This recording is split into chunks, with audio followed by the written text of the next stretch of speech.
A gente recebe agora no estúdio do Correio Debate Marco Maia, que é o CEO da Austin Games, uma empresa e uma aceleradora, na verdade, de startups que promete transformar João Pessoa na capital dos games e um grande polo de tecnologia e inovação. Marcos, seja bem-vindo aqui ao estúdio do Correio Debate. Muito vem se falando desse universo aí dos games, que vem crescendo muito, muita gente se profissionalizando.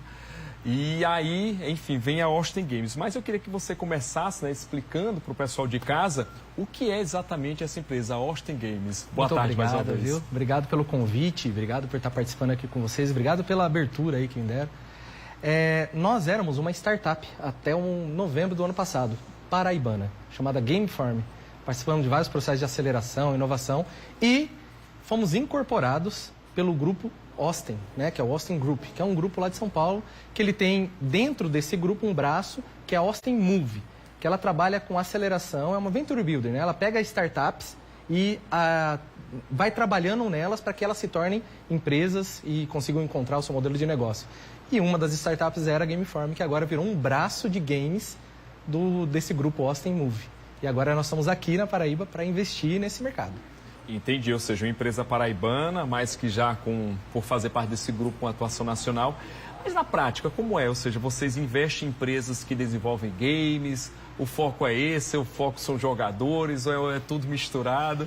Olha, nós trabalhamos no mercado gamer como um todo, certo? Então, a gente chama de vertical, que é onde a gente investe, né? O lugar que a gente investe nesse mercado é todo o mercado gamer. Se você é pro player, que é um jogador profissional, se você é um fornecedor, se você é um mantenedor ou um time de esportes, por exemplo, o que nós fazemos é ajudar com que você encontre um modelo de negócio, se transforme numa empresa, primeiro no modelo de startup, né? Se transforma em uma startup, comece a gerar renda e recurso com aquilo, e aí no final você pode ser investido ou até crescer pelas suas próprias pernas e seguir caminho. É isso que nós fazemos. Marco, a gente começou esse papo dizendo, né, que o mercado vem crescendo muito. Muita gente, principalmente a minha geração, um pouco mais antiga, quando fala de game, lembra de videogame, jogando em casa, algo assim que parecia ser só uma diversão, mas aí se tornou realmente algo que se expandiu muito, né? Tanto é que você está falando de são várias startups, várias empresas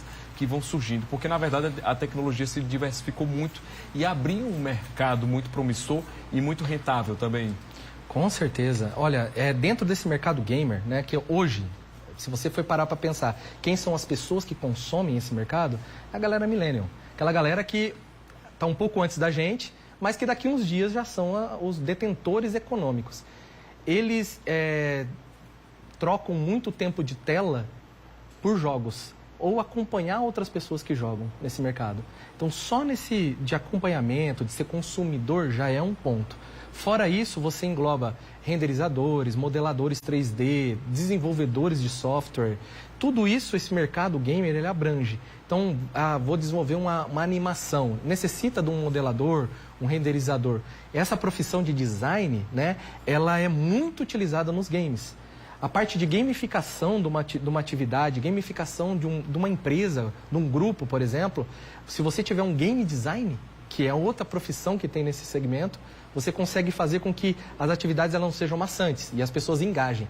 O grande problema é você trocar a cultura, o aculturamento de uma empresa com software, uma coisa nova, é você fazer com que o usuário use, né? Com o seu cliente que está fazendo use. Então, criar essa gamificação da atividade ajuda. Então, você vê, a gente estava falando de jogos de videogame, mas agora a gente já está começando a falar sobre outras áreas. Esse é o tamanho do mercado gamer. E que passa também por estúdios que criam jogos.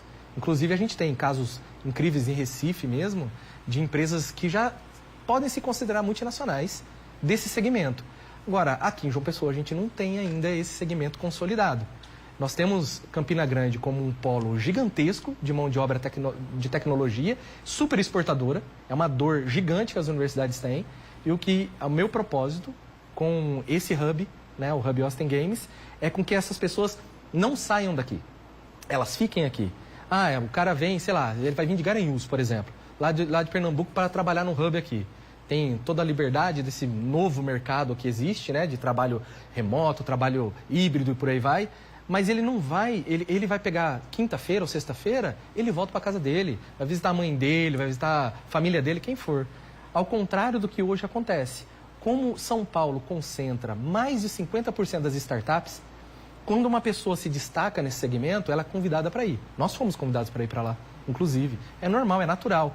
E aí, a pessoa sair daqui, do nosso Nordeste, para ir para São Paulo, um outro país praticamente, um outro mundo, outra vida, é muito desgastante, tanto para as pessoas quanto para que ficam, né, quanto para as que vão. Então nós queremos eliminar isso, entendeu? Ajudar com que as pessoas tenham um outro caminho, uma outra oportunidade, atraindo investidores e investimento para cá.